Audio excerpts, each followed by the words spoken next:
No one knows what that is. Only she knows what that is. So she's here to share some tips with us to help you avoid falling into the traps when helping your clients with their Dynamics 365 security issues. Gill has helped organizations in over 17 countries with their CRM challenges for the last 25 years. She is what we call an expert, a super expert, the expertiest expert of them all. She has spent 17 years working with Microsoft CRM Dynamics 365, and before that, many other technologies. Surprisingly, but maybe not surprisingly, her first degree was not tech, but it was experimental pathology, which is why she is extremely good at dealing with humans, dealing with tech, bringing them together to deal with the intersection. Please help me to welcome your CRM success catalyst, Gill Walker.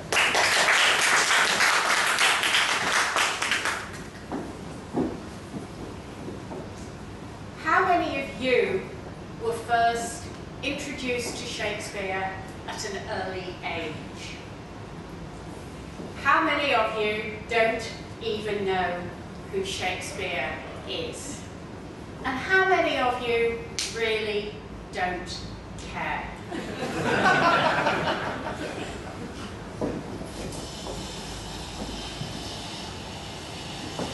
I'm now going to tell you a short but true story. Imagine disembarking from a plane and your phone rings and you answer that call. The call is from the client that you have just left, and the gist of the call is that work that you, me, have just done for us has caused a massive security breach. All of our users can now see the correspondence between the CEO and senior management and our government advocates. How would that make you feel?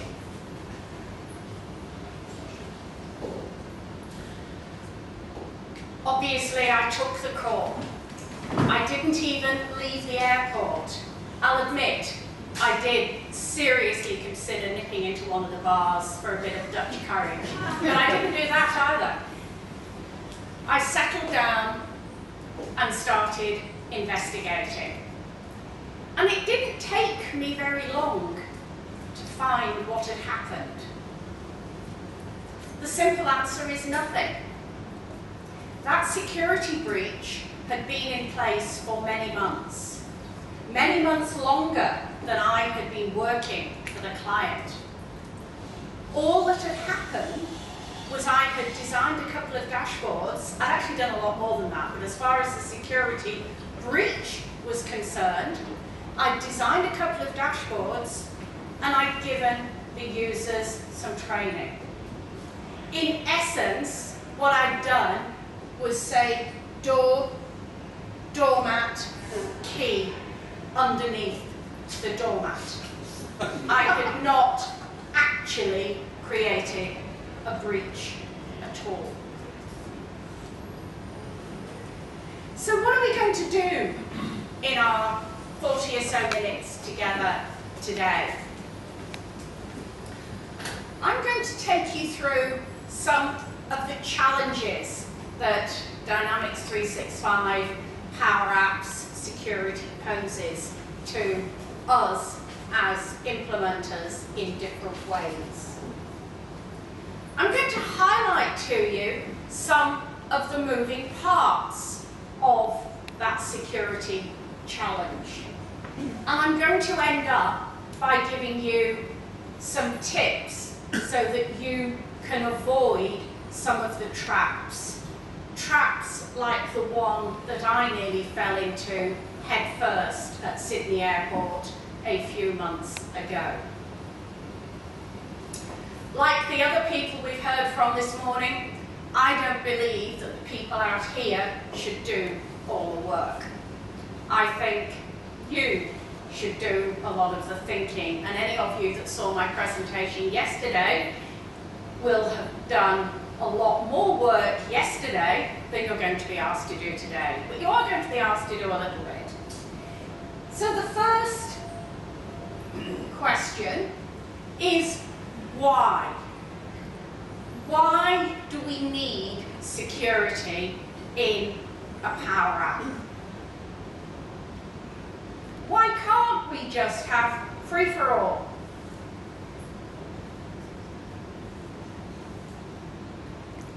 That's just not the way it works anymore. It's not the way it works, I would agree with that. We've got lots and lots of compliance, depending on which country or jurisdiction you're under, there's lots of compliance. Reduces its usefulness. It does, lovely. It really does reduce the usefulness. Because if we didn't have any of that whole security model in place, all of our users would see all of the data for sure. But what's possibly worse when we're looking at usefulness is they would see all of that functionality. And for an awful lot of end users who know what their job is and how to do their job, if we suddenly showed them the entirety of that awesome platform of Power Apps and Dynamics 365, they would, somewhere between losing their socks and run for the hills. It really would be way more than they can cope with. So thank you, great point. Anyone like to add to that?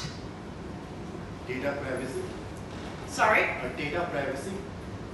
Privacy, confidentiality, and of course that trap that I nearly fell into at the airport, that was all to do with confidentiality. We got correspondence between the CEO and government advocates now exposed for anyone in the organisation, or at least not now exposed, but they knew about it. So, in summary, what security gives us overall? Data access, just access to that data that you need to do your job.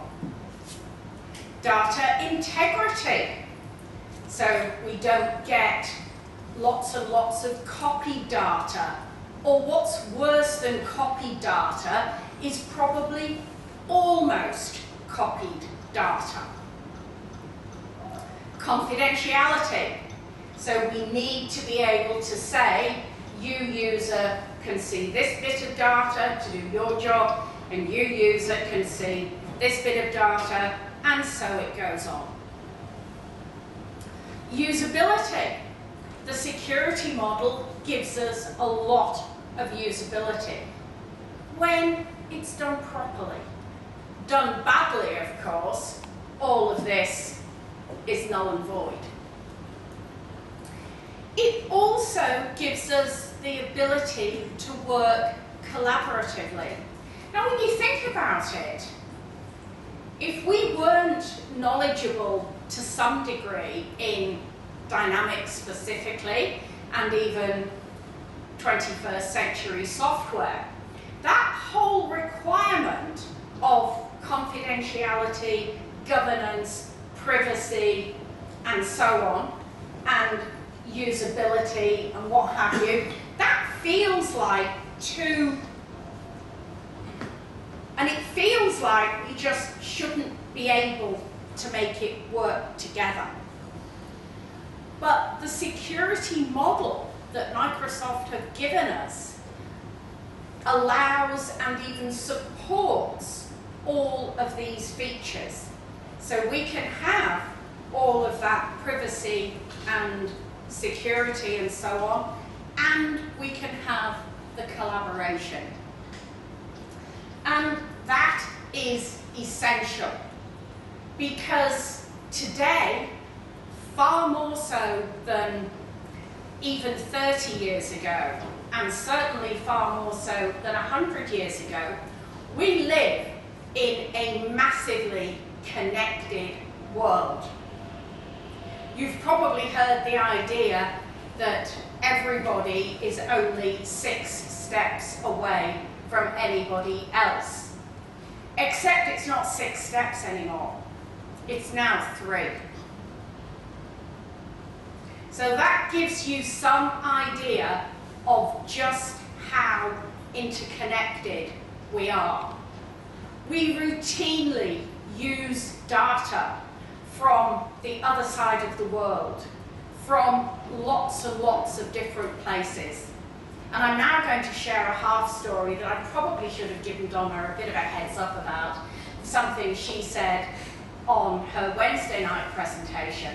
But considering I first met Donna 48 or a little more hours ago, I could swear that we shared the same parents. The comments that she has made about it being too late and too hard, I could hear coming out of my parents' mouths. But it's not, and we know it's not.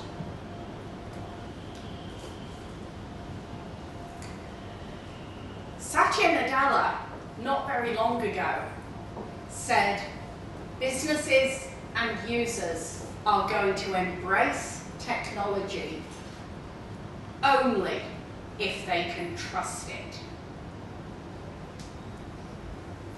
And it is our responsibility as implementers to give them, on the one hand, applications that they can use, that they understand, that give them the functionality that they need, that give them the data that they need to do their job, but at the same time to not give them functionality and data that they don't need. And yes, that was a double negative, but we need double negatives sometimes. So what are some, and given that we're only together for 40 or so minutes this morning, I could, no way on this earth, go through all of them, but what are some of the challenges that we face in terms of giving people, our users, clients in some cases, the security that they need? Well, the first is that range of security that different organisations need.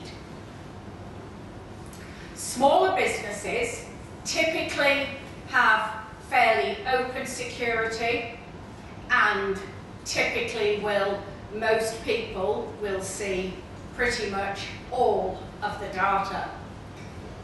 As our friend up there is showing us, larger businesses tend to be much more tied down.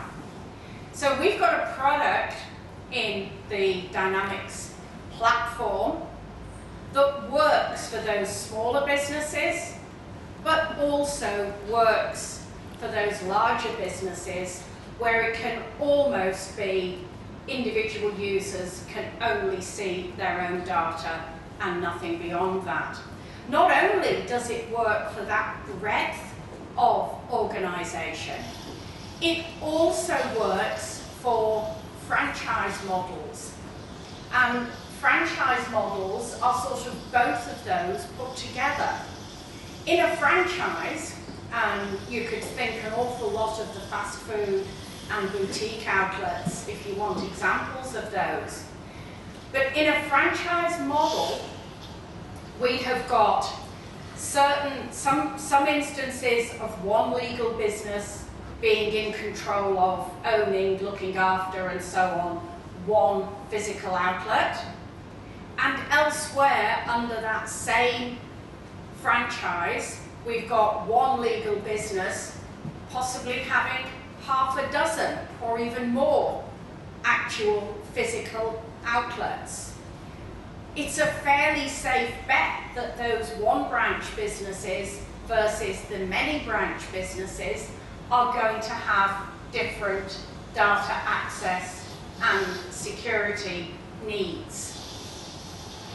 So we've got one model that will meet all three of those different business models at the same time. So that's one of the challenges. We've got something that will do that, but it's our responsibility to use the appropriate bits of it so that the users in whichever client or business we're helping at the moment can develop the trust by knowing that they are seeing the data that they need, whether it's a security model like this or a security model like this. So that's problem or challenge one. Challenge two is the layman's view of security. I love this slide. So what we've got there is lots and lots and lots of users who've got needs, and they need to be able to do stuff, they need to be able to see stuff. And then stuck down there, we've got system administrators. And of course, system administrators need to be able to see everything, do everything, except the bits that we don't want them to see. So how do we manage that?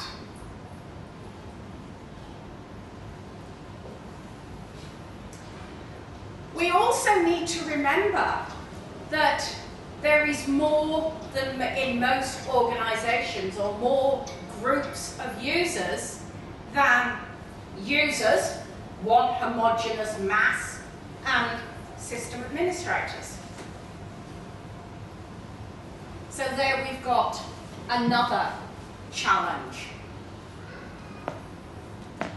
So based on what I've said, how do you feel when you need to talk to a client about their security model? This is not the implementing. This is the conversation when we need to explain to them how all of this fits together so that they get the model that works for them. Using a technology that, as we alluded to earlier, works for the corner shop almost, and the large corporate, and of course the franchise group. So we need to have those conversations so that we're choosing the right bits of the model to meet the needs of this one organisation that we're now talking to. Another challenge that we've got is all the moving parts that we have inside our implementation. And I'm now going to give you a brief overview of what those parts are. So these are the components that anybody who is implementing a security model needs to understand. They've got to be able to pick and choose the right bits and configure those bits to create the model that works for that client. And of course the requirements will change. So that's another of the moving parts. We could get security completely right over here, get complete sign-off. But as we heard in the previous presentation from Lisa and Xu Wen, we've then got a change. So yes, it was right and it was signed off. Sorry about that, now we need this.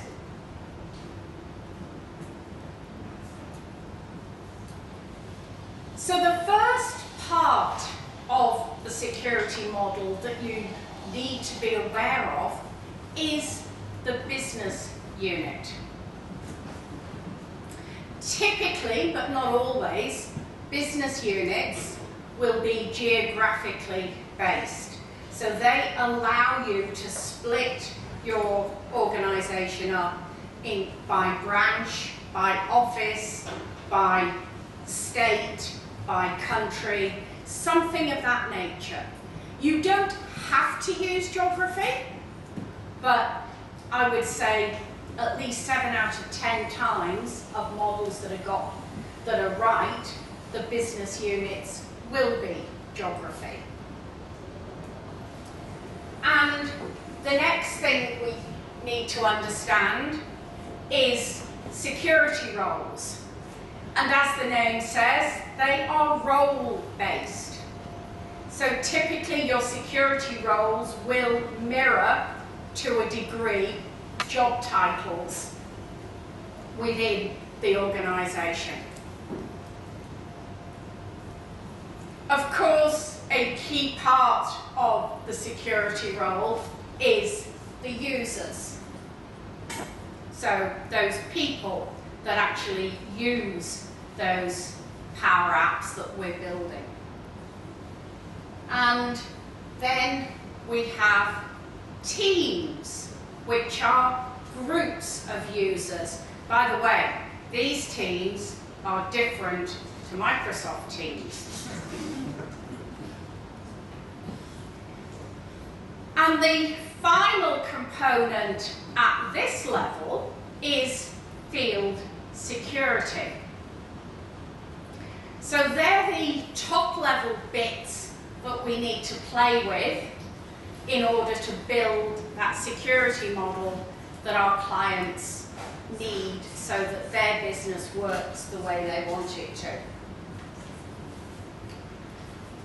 So what we now need to be aware of is we have one user, and we're keeping this fairly simple. So we're only going to look at one user, although I fully realise that even small businesses have a lot more than one user.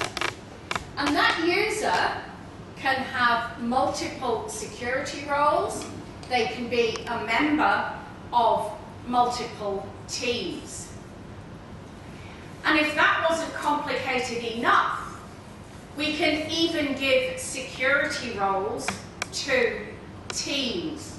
So our man in the middle there is allowed to do whatever he can do based on, in this case, 3, but it could be any number of security roles that he's been allocated, and any additional security roles that have been given to any of the 3 teams of which he is a member. And all of that is sitting underneath that umbrella of the business unit. And if you thought that was complicated enough, we now need to introduce another layer to our structure. So security roles fundamentally comprise 2 things. And those things are privileges, in other words, which actions, and there's 8 actions, can a user with this role do, and access levels. So access levels are to which records can they do those actions, and how deep can they go. And that depth is controlled by the ownership of a record in question. Teams, we've already said that Teams are not Microsoft Teams. Well, they are, but they're not.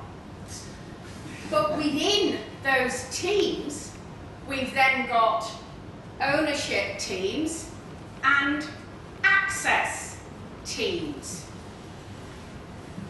Ownership teams can own stuff. And quite specifically, ownership teams can own records. Access teams can't own records, but nevertheless, they grant access to records. Access to records that by definition the users in that particular access team don't own. Access teams could be thought of as sharing on steroids. But as any of you who played with sharing or worked in an organisation where sharing was used heavily, it was great from a point of view of, hey Jeff, I need some help. Can I share this account or opportunity or whatever it is with you so you can help me? Where it breaks down is if I don't do the right thing and then take that share away, and I'm a mere user, so what's the probability of me remembering to do the unshare after we've solved the problem? We've got a situation where Jeff still has that access, but seeing that Jeff has the access anywhere in the application was extremely difficult. What Access Teams does is it gives us that same functionality. I can ask Jeff for help in whatever I need, but we can see inside the record that Jeff has been given access, and even that it was me who gave him that access. And of course, I, or an administrator or somebody else, can remove that access if and when it is deemed to be no longer relevant or appropriate. So we've got all of that lot to remember. And the final thing that we need to remember is all of the stuff that sits outside of the application. So everything that we have on that slide is features within Dynamics 365 that we can use and set up. But that's not the whole of the security that we need to think about. There's a whole load of other stuff, including licenses, including all of the Active Directory related stuff. And that, of course, includes usernames and passwords. So before we even need to think about what's on this slide, we need to understand what we can do inside our Dynamics 365 environment and what we need to leave to other people because it sits outside the application. A point that we really do need to remember is how does all of this apply to Power Apps? We heard a number of points in our earlier presentation from Lisa where we know that the Power App is really only giving you sort of user interface type stuff. It's not allowing you access to any data in any way, shape or form.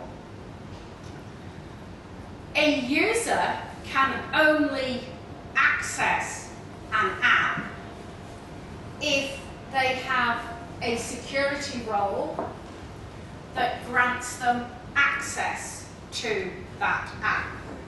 And if their security roles don't additionally grant them access to the relevant data, as Lisa said, they will fundamentally get an empty app. They won't get anything that really allows them to do anything. What I am going to move on to is look at those traps that you could easily fall into. And there are a lot of them. So the first trap that I'm going to mention is getting the ownership of an entity incorrect. So when we create a custom entity, and obviously the out-of-the-box entities we all know about, so they're things like accounts and contacts and cases and a large raft of others. They have an ownership. And those ownerships will either be user-owned or organisation-owned. And that means that each of those records, if they are user-owned, each record within that entity is owned by a user. Or maybe not a user. It could be owned by an ownership team. However, anything that is organisation-owned doesn't really have an owner at all. So those entities that are organisation-owned, we can either read, update, whatever the privilege might be, all of them or none of them. There is nothing in between. So if you create a custom entity and make it organisation-owned rather than user-owned, you've then got no way of allowing users to see some of them, or at least no easy way. There's always ways of doing things, but there's no easy way of allowing people to just see some of those records.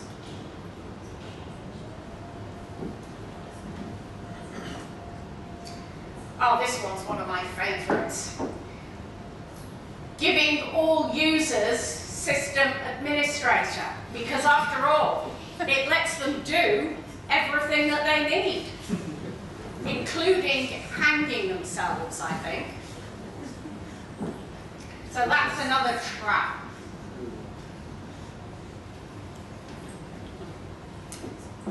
Another one that we can fall into readily is agreeing with our client that we can allow people to see emails in this way, whatever that might mean, but phone calls in some different way.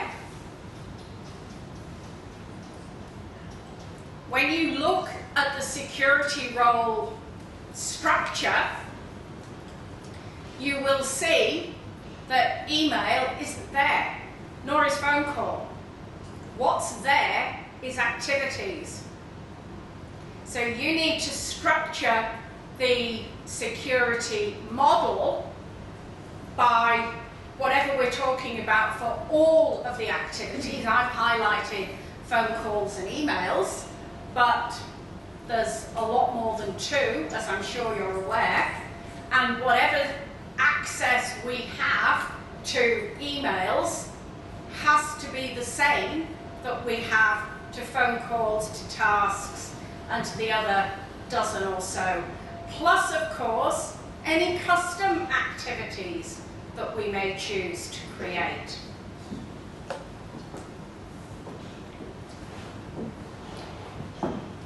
I think this one is a real doozy. If this has ever been done to you and then you've been tossed the flaming baton to sort it out, if your predecessor has gone in and edited security roles other than those in the root business unit. So I'm sure you're all aware that we have the root business unit and then we have some number of child business units. Each of those business units has the same security roles in it. And they have the same name. So if people go and make changes, you run the risk of having a salesperson role over here that permits you to do, let's say for the sake of argument, ABC, but the salesperson, exactly the same name, role over here permits A, F, and G.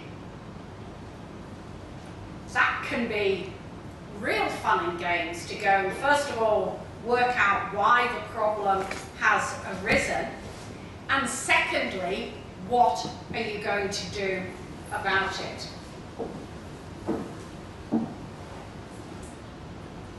Another security-related or security role-related doozy is adopting a policy that we will only use discrete security roles, or we will only use layered security roles. So there are two models. Discrete is when we have, for the sake of argument, a salesperson role, where that role gives all the permissions that our salespeople need.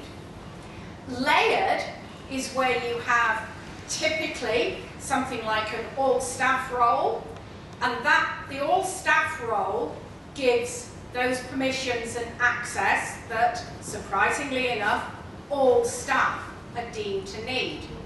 We would then put on top of that a salesperson or sales role, and that then gives the additional permissions that salespeople need. And obviously we could build that up further. But the most successful model will have a combination of the discrete roles and then some layering or point roles to grant specific access. And that, of course, also means that most users are going to have more than one role in order to give them what they need.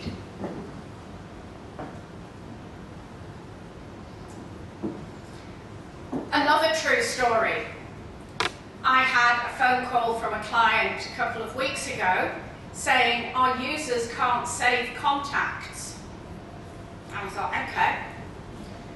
It was reasonably obvious that it was a security role issue, but everything on the contact line, and let's face it, they couldn't save a contact. So you would think that the problem would be somewhere on the contact. Now, these users, and this is an organisation that doesn't sell anything at all. In fact, they're almost frightened of money. And they don't use anything that we could think about setting up via the product catalogue.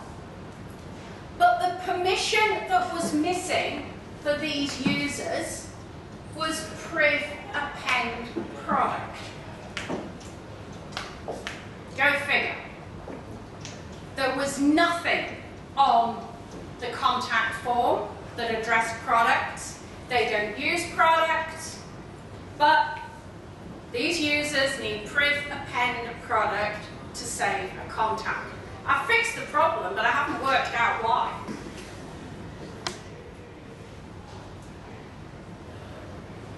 So,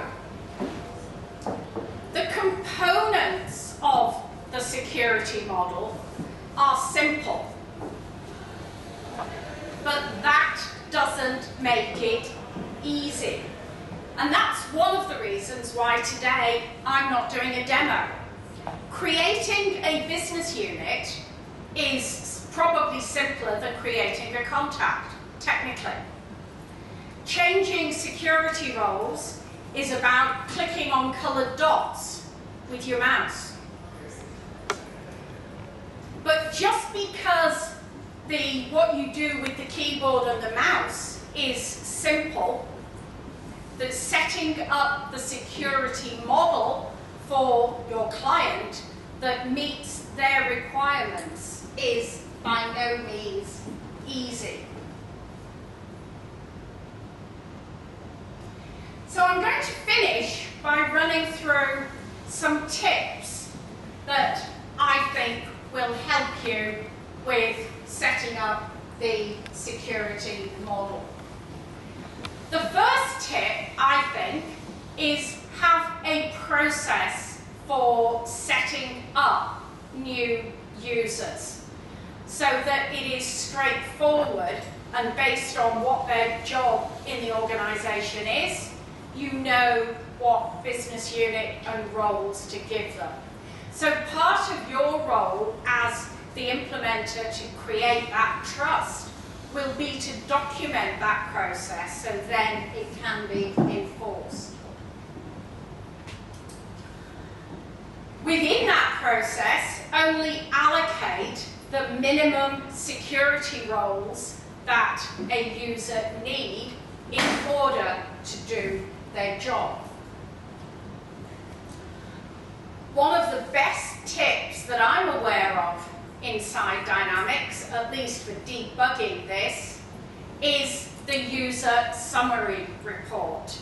It is one of the out-of-the-box reports, and it gives you a matrix showing exactly what, at the time you ran it, each user, and you can of course filter it in lots of ways as per all of the reports, but what security roles does each user have at the time that report was run?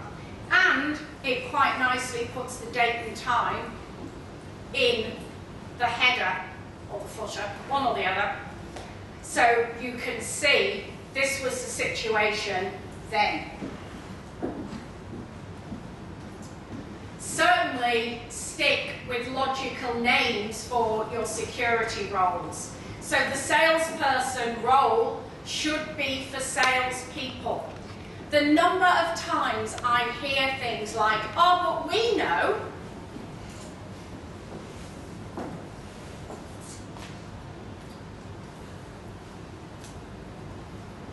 Document those roles, and maybe as part of that, add to the form inside Dynamics a description field.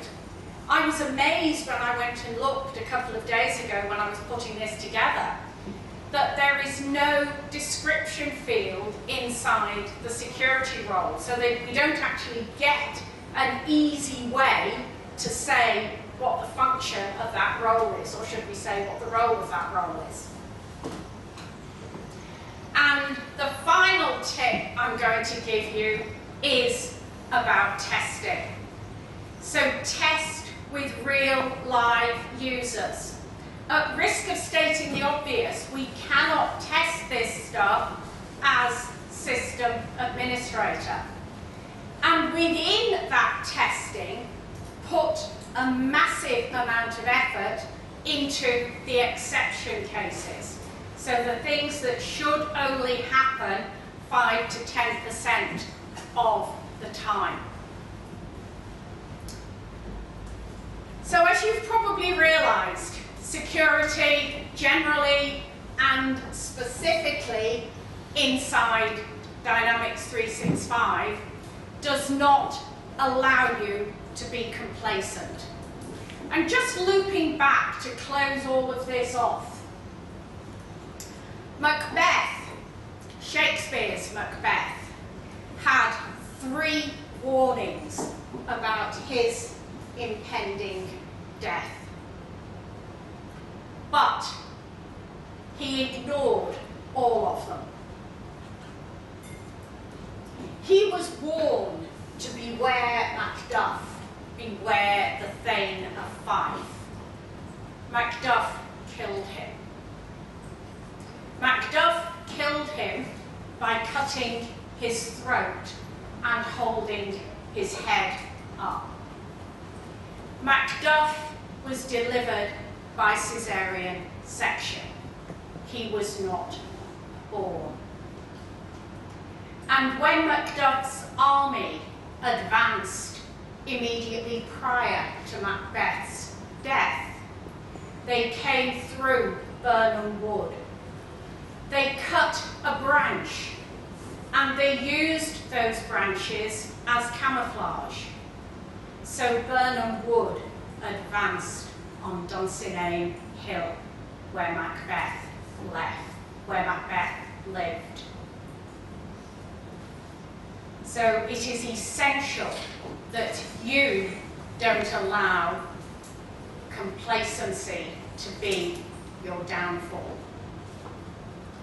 And imagine how I felt back in the airport when a few minutes, maybe a bit more than few, but not many minutes, enabled me to zero right in on the cause of that security breach and identify that it wasn't my security breach, it was somebody else. So how does all of that affect you? What does that mean for the clients that you are working with? I'd love to know, because I love helping people prevent their own decapitation.